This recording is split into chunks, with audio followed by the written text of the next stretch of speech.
And I want us to build on that analogy for a moment, inshaAllah ta'ala, for the 45 minutes of the khutbah that I will give you.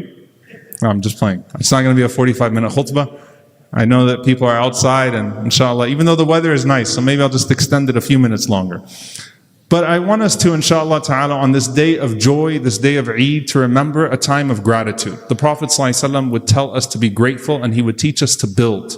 And build on the analogy of Yusuf alayhi salam. In one way, gratitude teaches us a few things. And there are two things that I want us to capitalize on today. The shukr, the gratitude that teaches us to thank Allah, to expand something in our eyes and to see value in what's in front of us. And the gratitude that allows us to overlook the negative and focus on the positive. So those are the two things I want you to take from this, specifically as it relates to Ramadan. When it comes to Yusuf alayhi salam, here is the one thing I want you to take back when you think of Ramadan as Yusuf alayhi salam. Many people did not recognize the value of Yusuf alayhi salam until he was on the throne. Before that, he was a slave. Before that, a piece of property. Before that, a fugitive. Before that, a prisoner. And of course, before all of that, a threat to his brothers because of the way that his father, Jacob, Yaqub alayhi salam, loved him. But then once he was on the throne, everyone recognized the beauty and the power of Yusuf alayhi salam, the virtue of Yusuf alayhi salam, and everyone wanted to come close to him, and everyone wanted to take advantage of him, take advantage of his generosity, take advantage of his mercy. So what's the main message I want you to take from this? If Ramadan has been put on a throne for you, and everything that Ramadan comes with the worship of Allah, a new connection to the masjid, a new connection to the Quran, a more charitable spirit, more generosity, all of these things, dua, supplication, what you pushed yourself to do, don't throw your Ramadan back into a well.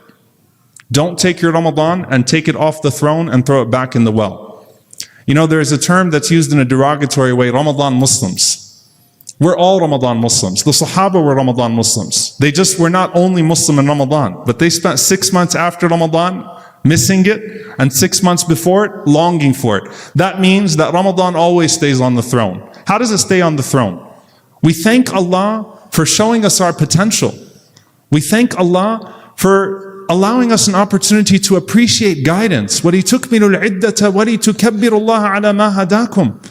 That you complete this period and you thank Allah for what He has guided you to. So many people have so much of this world and have emptiness. But with the gift of guidance and purpose, you're full, you're fulfilled. You have a sense of true happiness and tranquility. Your heart is full. Your actions are motivated by a full heart. Allah has given you something special. And so for the rest of the year, the other 11 months are looking at Ramadan. Yusuf alayhi salam on the throne. Don't take off Ramadan from the throne and throw it in the well. And suddenly, while throwing Ramadan in the well, put your Quran back on the bookshelf. Go back to the playlist that you used to watch and listen to before Ramadan. Get back into, gossip is haram after Eid too. A lot of the things that are still haram, it's still haram. Don't get back into the things that were hurting the soul. Instead, continuing the habits. I'm not going to throw my Quran back in the well by putting it on the bookshelf. I'm not going to stop giving charity.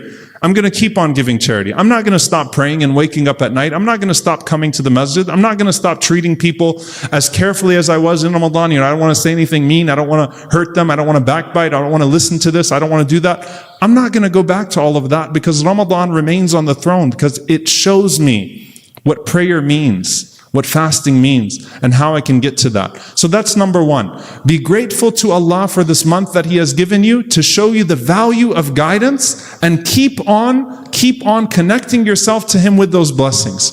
The value of gratitude is that it shows you the value of something.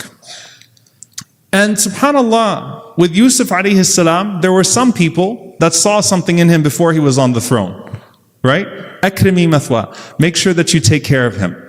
When Musa alayhi salam, the baby, came into the palace of Fir'aun, there was a beautiful person, the wife of the Pharaoh, Asya, radiyallahu anha alayhi salam. She saw something in Musa alayhi salam. And so some people see value in these things when other people don't. And so while others put their Quran on the bookshelf and others move on from these blessings, you keep to them. The second thing, dear brothers and sisters, is not just to see the value in it when other people are neglecting it, but to always see the positive and the blessings that are ahead of you. You know, I always talk about Malcolm X and Hajj, rahimahullah ta'ala. Malcolm X's Hajj, when he writes about his Hajj, when he speaks about his Hajj, all he talks about was the beauty of it. The beauty of seeing the people together, the beauty of seeing the different races, the beauty of seeing the human equality, the oneness of humanity, recognizing the oneness of God. And you think to yourself, when you go to Hajj, like, didn't somebody push him in tawaf one time?